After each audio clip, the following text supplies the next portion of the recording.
اور ہمارے لیے بھی یہی بات ہوتی کہ جو بات اللہ اس کے رسول کی طرف سے آئے گی، قرآن و حدیث کے حوالے سے جو بات آئے گی، ہم اس کو اپنی زندگی میں داخل کریں گے انشاءاللہ۔ یہ بات اگر دل و دماغ میں ہو تو ظاہر سی بات ہے کہنے والے کے لیے کہنا آسان ہوتا ہے، سمجھنے والے کے لیے سمجھنا آسان ہوتا ہے۔ تو حضور اکرم صلی اللہ علیہ وسلم کی ایک تقریر سنا کر پھر میں دوسری بات بھی کہنا ہے مجھے۔ رمضان المبارک کی برکت، اللہ اکبر، وہ تو میں نے گزشتہ جمعہ ہی بتایا ہے، سمجھانے کے لیے آپ کو بتایا ہے کہ یاد رکھیں پورے 11 مہینے کی رحمتیں برکتیں جو نازل ہوتی ہیں ایک قطرے کے مانند ہے، اور رمضان المبارک میں جو اللہ کی رحمتیں برکتیں اترتی ہیں سمندر کی بحر بے قرار کی طرح۔ پورے 11 مہینے میں اللہ کی جو رحمتیں اتر رہی ہیں ایک قطرہ ہے، اور رمضان میں سمندر کے مانند بحر بے قرار، کوئی اس کو ناپ نہیں سکتا ہے، اتنی رحمتیں برکتیں اترتی ہیں۔ اسی لیے ایک موقع پر سرکار عالم صلی اللہ علیہ وسلم نے فرمایا کہ میری امت کو اگر یہ معلوم ہو جائے کہ رمضان المبارک کا مہینہ کتنا محترم ہے، کتنا مبارک ہے، کتنا مقدس ہے، کتنی رحمتوں برکتوں والا ہے، تو میری امت یہ چاہے گی کہ پورا سال ہی رمضان ہو جائے۔ ایک مہینہ تو رمضان ہے، 3 مہینہ نہیں، 6 مہینہ نہیں، اگر رمضان کے فوائد کا علم ہو جائے تو میری امت یہ چاہے گی پورا سال ہی رمضان ہو جائے۔ سمجھنا آسان ہے۔ تاجر حضرات یہاں بیٹھے ہیں، کسی سیزن میں اگر تجارت اچھی چلتی ہے، 1 مہینہ 2 مہینہ 3 مہینہ تجارت بہت اچھی چل رہی ہے، ان کے دل کی خواہش ہوتی ہے کاش یہ سیزن اتنا طویل ہوتا، پورا سال ایسا رہتا تو بہتر تھا، ہے نا؟ سیزن میں کما لیتے ہیں بہت زیادہ، کم محنت زیادہ انکم، تو تاجر حضرات کے دل میں یہ سیزن جو ہے کمانے کا، اگر یہ 3 مہینہ 6 مہینہ پڑ جائے تو اور اچھا۔ لیکن اللہ والے، آخرت کی تیاری کرنے والے، آخرت کی فکر رکھنے والے، ایمان والے، جنت کا شوق رکھنے والے، جہنم سے اپنے آپ کو بچانے والے، ان کے دل میں یہ تمنا ہوگی۔ اللہ کے رسول نے فرمایا کہ پورا سال رمضان ہو جائے۔ ظاہر ہے جب اتنی رحمتیں برکتیں اتر رہی ہیں تو ہر آدمی یہ چاہے گا۔ لیکن دوستوں اور بزرگوں، وہ حضور اکرم صلی اللہ علیہ وسلم کی حدیث امام منذری رحمت اللہ علیہ نے ترغیب و ترہیب ان کی کتاب ہے، اس کے اندر انہوں نے امام طبرانی کے حوالے سے حضرت عبادہ ابن صامت رضی اللہ تعالی عنہ کی روایت سے وہ حدیث نقل فرمائی ہے۔ میں نے یہ روایت اس سے نقل فرمائی کہ کوئی حدیث بغیر حضور سے ثابت ہوئے حدیث ہو ہی نہیں سکتی ہے۔ ایسا نہیں کہ بیچ کا کوئی آدمی اٹھ کے کہہ دے کہ حضور نے یہ کہا، بھائی ثبوت پیش کرو نا، حضور نے کس سے کہا، کس صحابی سے کہا، انہوں نے کس سے کہا، انہوں نے کس سے کہا۔ تو اس طرح سے امام منذری نے ترغیب و ترہیب میں حضرت امام طبرانی کے حوالے سے حضرت عبادہ ابن صامت رضی اللہ تعالی عنہ کی روایت سے نقل فرمایا۔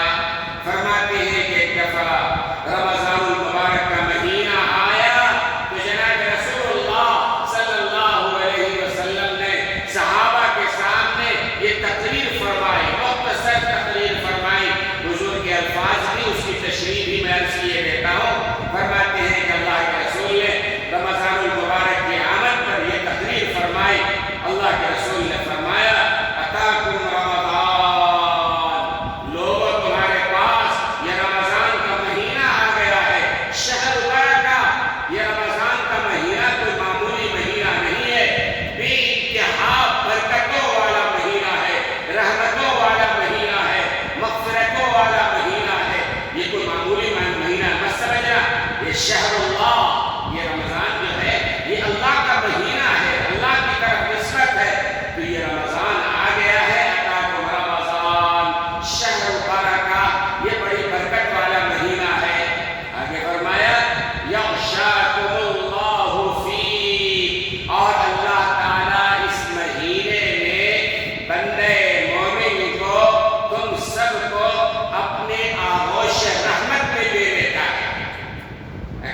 خصوصی رحمتیں نازل کرتا ہے. فینزل الرحمت خاص خاص خاص رحمتیں نازل کرتا ہے.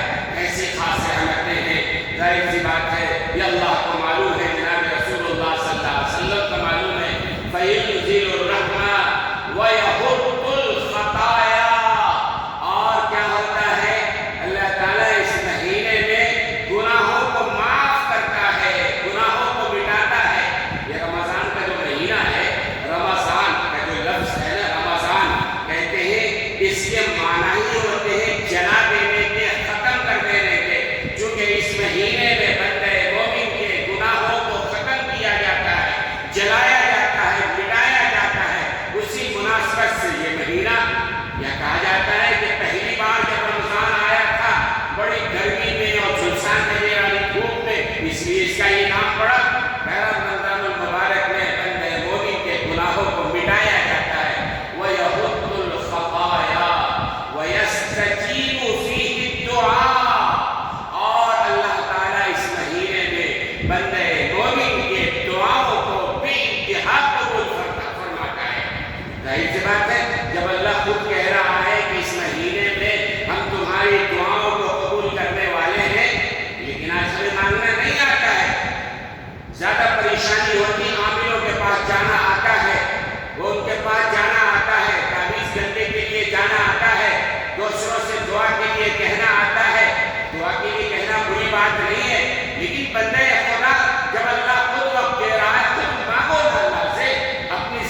من حرم فیہ رحمت اللہ عز وجل، اور وہ آدمی واقعی بدنصیب ہے. یہ رسول اللہ صلی اللہ علیہ وسلم فرما رہے ہیں وہ آدمی واقعی بے نصیب اور بدنصیب ہے، شقی ہے، محروم ہے، جو اس مغفرت کے مہینے میں بھی، رحمت کے مہینے میں بھی اللہ کی رحمت سے محروم ہے.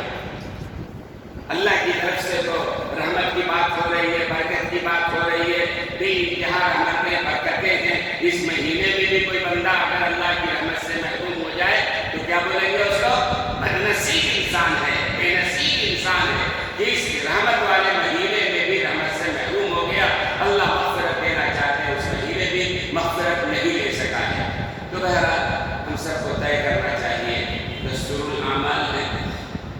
میں بتاؤں گا رمضان المبارک میں ہمیں کس طرح عمل کرنا چاہیے، لیکن اس سے پہلے ایک اور ضروری بات.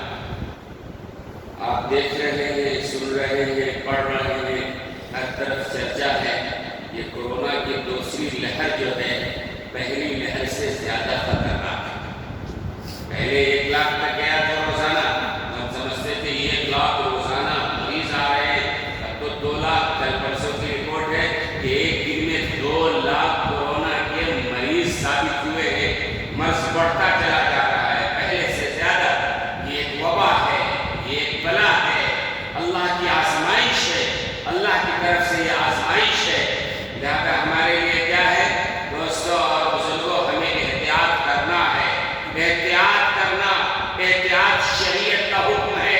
وہ لوگ پاگل ہیں جو کہتے ہیں احتیاط کی کوئی ضرورت نہیں ہے. شریعت نے احتیاط کی تعلیم دی ہے، شریعت نے احتیاط کی تعلیم دی ہے.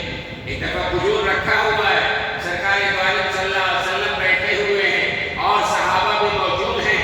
سب کھانے لگے، کھجور اٹھا کر حضرت علی بھی بیٹھے ہیں، انہوں نے بھی ایک کھجور اٹھایا کھانے کے لیے. تو حضور اکرم صلی اللہ علیہ وسلم نے فرمایا علی تم یہ کھجور مت کھانا، تمہاری طبیعت ذرا کمزور ہے. جو طبیعت تھی ان کی معدہ کمزور ہے، طبیعت کمزور ہے، کھجور گرم ہے. تو اللہ کے رسول نے فرمایا کہ علی تم کھجور مت کھانا.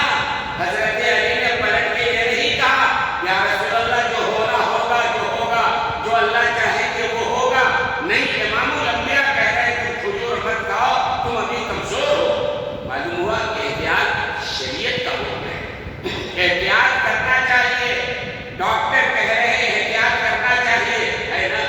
شریعت کہہ رہی ہے احتیاط کرنا چاہیے. کورونا کا مرض ہے، بڑھتا چلا جا رہا ہے، مرنے والوں کی تعداد بڑھتی چلی جا رہی ہے، قبرستانوں میں پھر جگہ تنگ ہونے لگی ہے نا؟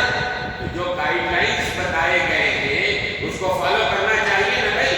بہت سارے صوبوں میں مسجدیں بند، میں نے بتایا یہاں مسجدیں کھلی ہوئی ہیں. اگر ہم بے احتیاطی کریں گے کہیں خدا نہ خواستہ یہاں بھی مسجد بند کر دی جائے. احتیاط میں ایک بات تو میں یہ کہنا چاہتا ہوں کہ بھائی ماسک لگانا ضروری ہے. ہر ایک شخص کو ماسک لگانا چاہیے. یہ توکل کے خلاف نہیں ہے، اپنی بھی احتیاط ہے، دوسرے کی بھی حفاظت ہے نا؟ ماسک لگانا چاہیے. اور ایسے ہی جو یہ سماجی فاصلہ، سوشل ڈسٹینسنگ کی جو بات ہے، لازم ہے ذرا دور رہو نا، کیا ضرورت ہے قریب قریب رکھنے کی. یہ ابھی بتایا آتے ہوئے ایک صاحب نے ذمہ میں کہ باوجود بار بار لوگوں کو کہنے کے بیچ میں گھس جاتے ہو. نہیں، یہاں پر نشان لگا دیا گیا ہے نا، حصیر پہ جدائیوں پہ نشانات لگا دیے گئے ہیں، ان نشانوں پر ہی بیٹھیں. اب بیچ میں آپ گھس جاتے ہیں، اپنے لیے بھی خطرہ ہے، بازو والے کے لیے بھی خطرہ ہے. ایسا اللہ کے لیے نہ کریں. نہیں، سماجی فاصلہ ہے اس کو باقی رکھنا چاہیے. جو نشانات لگائے گئے ہیں انہی نشانات پہ کھڑے ہو. ایسا نہیں کہ بیچ میں جگہ خالی ہے اس کو بھی داخل ہو جاؤ.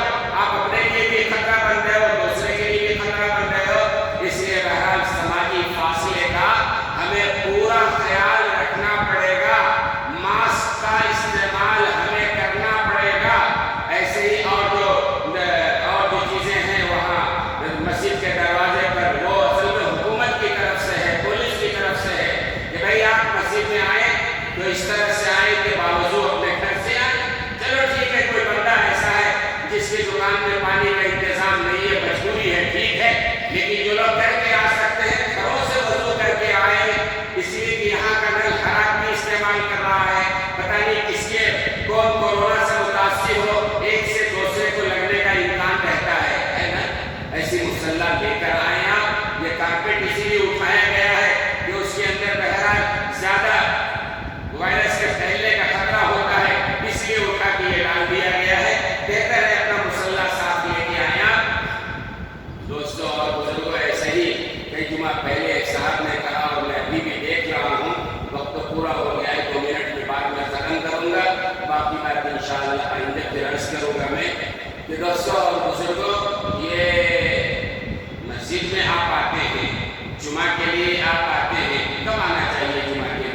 ظہر کی جگہ پہ ہم جمعہ پڑھتے ہیں، 2 رکعت نماز پڑھتے ہیں اور 2 کے بدلے میں یہ عربی خطبہ ہے۔ اسی لیے علماء نے لکھا ہے جب عربی خطبہ شروع ہو جائے لا صلاۃ ولا کلام، نماز پڑھنا بھی درست نہیں ہے، بات کرنا بھی درست نہیں ہے، درود پڑھنا بھی درست نہیں ہے۔ بات سمجھ میں آ رہی نا؟